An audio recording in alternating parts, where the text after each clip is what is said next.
From the CyberHub bunker and studio, you're tuning in to the CyberHub Podcast. And now for your host and CISO, James Azar. Good morning, security gang. If I'm sitting down and you're watching it live, it's because I got the evil pneumonia bug that's kept me pretty much bedridden all weekend. So my energy is not where it would be. I apologize right off the bat if it's your first time tuning in. But if I do cough or if you see me mute myself while speaking, unfortunately, this bug's taken its worst trail with me, and I'm heavily dosed. But I couldn't not do the show for all of y'all this morning. So let's go ahead and get the show going. Before doing that, though, hope everyone had a better weekend than I did, for sure. And join me for a coffee cup cheers. I've got a single shot of espresso this morning. Caffeine isn't doing very well for my body to function today. So coffee cup cheers, y'all. All right, let's go ahead and get started. We've got a lot of stuff to talk about, including the ISP attack seems to be broadening an espionage operation, apparently beyond the wiretap system.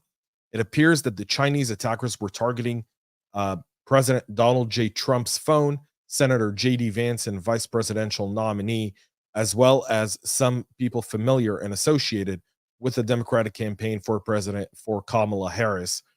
It's not immediately clear what data, if any, may have been accessed, although there is an ongoing investigation, according to people who are not authorized to publicly discuss the ongoing inquiry and spoke on condition of anonymity to the Associated Press.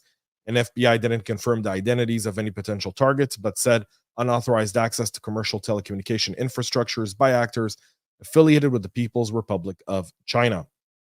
U.S. officials believe the campaigns were among numerous targets of a larger cyber espionage operation launched by China. It's not immediately clear what information China may have hoped to get out of this, although it's very easy to kind of understand what China's kind of looking to gain out of specifically this type of information view towards China, any sort of information that could potentially create trouble for anyone trying to challenge Chinese plans and so forth, spying on candidates and their staffers, understanding who may be more favorable to the Chinese cause.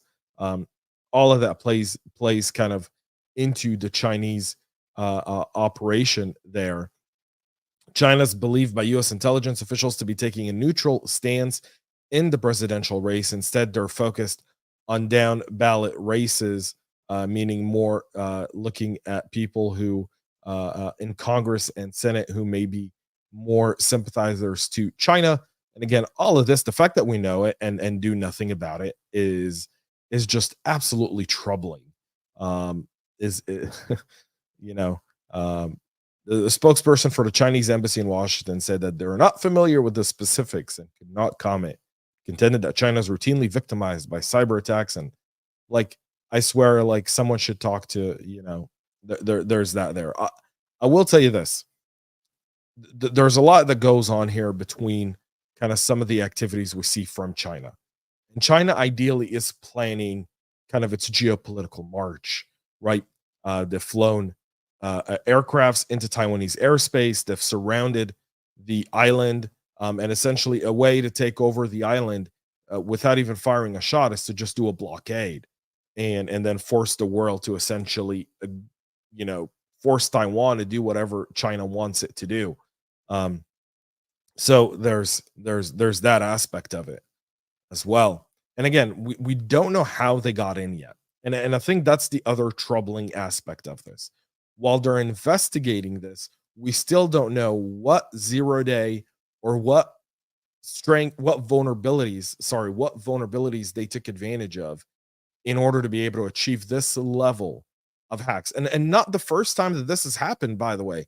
The telecom records of then President Barack Obama were also hacked by a Verizon employee back when he was running for president in 2008. I remember because I worked at Verizon at the time. And when that happened, we had to redo account controls for VIP accounts, which wasn't really a thing at the time. But someone within Verizon went into Barack Obama's account, downloaded all of their phone records, and sold them online. and gave him to the press. So there was not the first time that this has happened, although this is a lot more serious because it's a nation state activity. So there's that. Change Healthcare's United Healthcare Group is revealing that the personal information of 100 million individuals was compromised in the 2024 ransomware attack that kind of shut down the healthcare industry across clinics, dental facilities, medical record, patient engagements, pharmacy, and payment services. The attackers used leaked credentials to access the Citrix portal account that wasn't protected with MFA, lurked in the Change Healthcare network for 9 days. They moved laterally, they exfiltrated data before deploying the ransomware. Previously, United Health said the incident may have affected the information of 1/3 of American, but an updated entry to HHS now puts that at 100 million individuals impacted. Roughly 1 week after the attack, Black Cat Alpha V added Change Healthcare to its Tor-based leak site. The group received a $22 million payment from United Healthcare, but then the Ransom Hub group attempted to extort the company a second time a month later there. So they're saying United Healthcare, by the way, is saying that the breach itself, the ransomware attack, has cost them more than 1.1 billion in total cost. And they've started sending out notification letters. I know I got mine just about a month ago. So there's that. Delta Airline has finally sued CrowdStrike. So if you recall, CrowdStrike, blue screen of death, bad update, shut down a whole bunch of stuff globally, just showing you how important CrowdStrike was at the time, right? Delta's CEO, Ed Bastian, coming out saying, we're going to sue you. And going from July, we're now end of October, and the lawsuit has finally been submitted. The lawsuit accuses CrowdStrike of gross negligence, alleging the cybersecurity companies to blame for not only the outage, but the rolling disaster that followed for the airline. In the lawsuit that was filed Friday in the Georgia State Court, Delta called the IT breakdown catastrophic, citing 500 million in and out-of-pocket losses and losses of to future revenue. CrowdStrike committed a series of intentional and grossly negligent acts that caused the global IT outage on July 19th, impacting 8.5 million computers, according to a Delta spokesperson. The Atlanta-based airline also accused the cybersecurity company of intentional misrepresentation, computer trespassing, breach of contract, and deceptive and unfair business practices. Delta is seeking monetary compensation for the damages. CrowdStrike says it had aimed to reach a resolution that puts customers first, which it said Delta suit doesn't accomplish. According to a CrowdStrike spokesperson, Delta's claims are based on disproven misinformation, demonstrate a lack of understanding of how modern cybersecurity works, and reflects a desperate attempt to shift blame for its slow recovery away from its failure to modernize its antiqued IT infrastructure. Ooh. Ouch.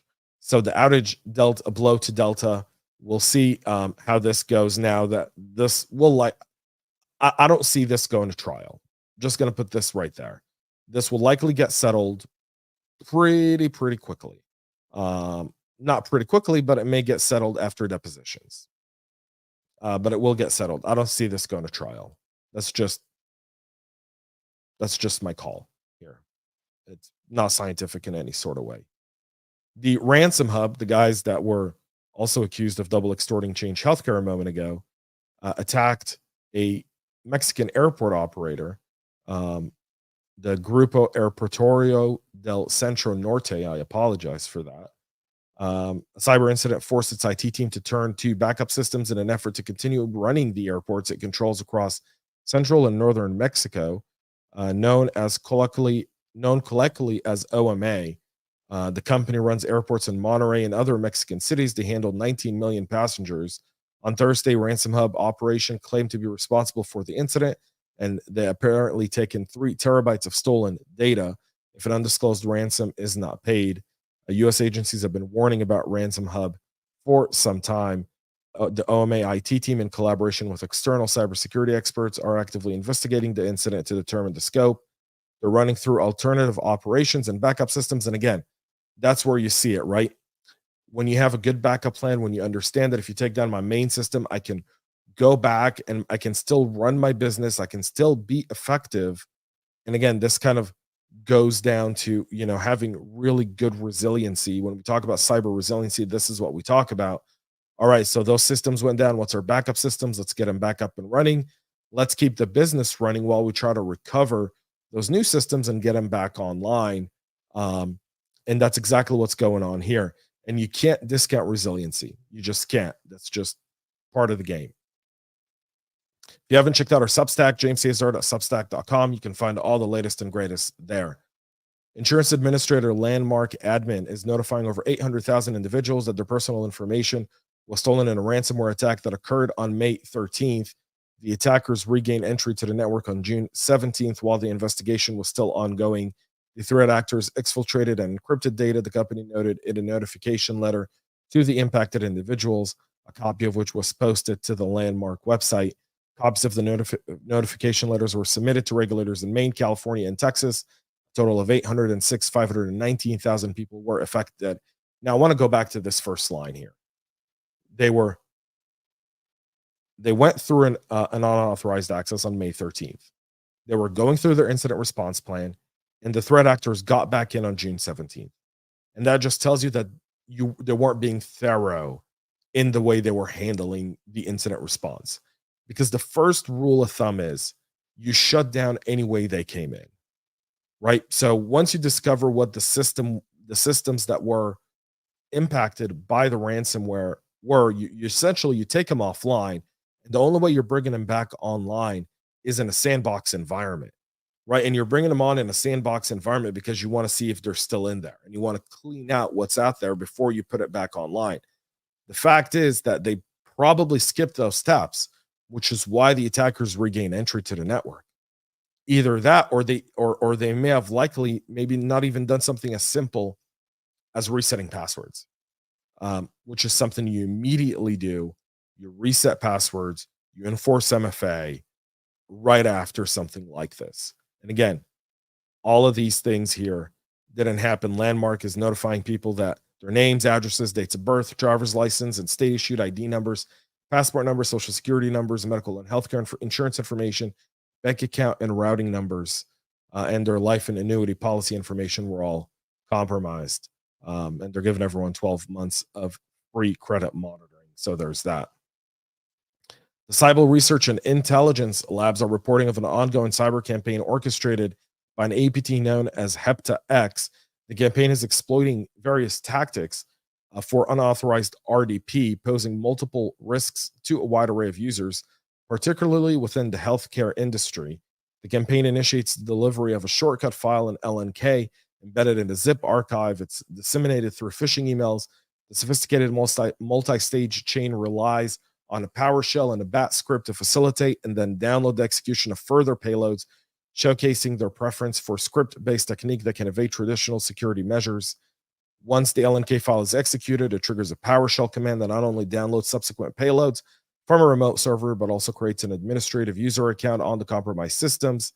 The alteration of RDP of remote desktop settings lowers authentication requirement, making it much easier for threat actors to establish remote access. Now, put this in our show notes just so y'all can go see it.